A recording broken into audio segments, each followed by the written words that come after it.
Movie na kaya ang next project ng Kim Pao? Nagiging usap-usapan ngayon sa social media kung saan ay naka-prepare na nga raw ang project ng Kim Pao. May katotohanan kaya ito? With the overwhelming success of What's Wrong with Secretary Kim, fans ni Kim Chiu and Paolo Avellino requesting talaga nila na magkakaroon ng movie ang dalawa. Yes na yes ang mga Kim Pao fans. Ito ang petition ng mga Kim Pao on the big screen to become a hot topic online after kung saan ay napaka trending ang Linlang and WWSK. Kumakot ng views and mga fans dumadami dahil dito sa kanilang sunod-sunod ang project. Kung mapapansin nyo guys na grabe ang lakas ng chemistry nila. Sinasabi nga ng karamihan na daig pageantry talaga.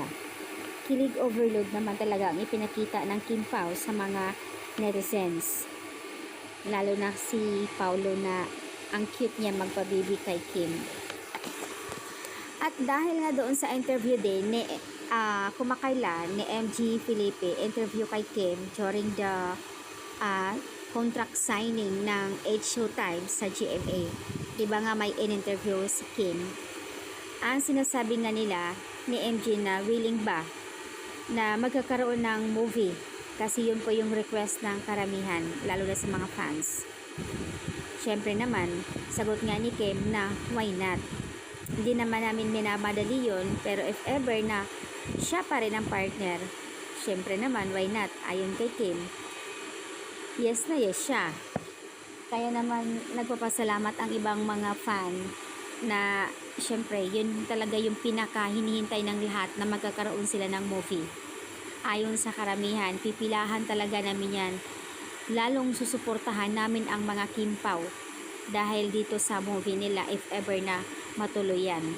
Pero soon, ayon sa iba, may mga source naman ng mga Kim Pao mains na nagsasabi na ito na nga magkakaroon ng project. Kaya inaabangan ng lahat, excited, sana nga raw. Sa lalong madaling panahon na ito, lalo na yung WWSK episode 6 na, so unti-unting malapit na nga. Kaya ayun po yung inaantay talaga ng karamihan, yung movie.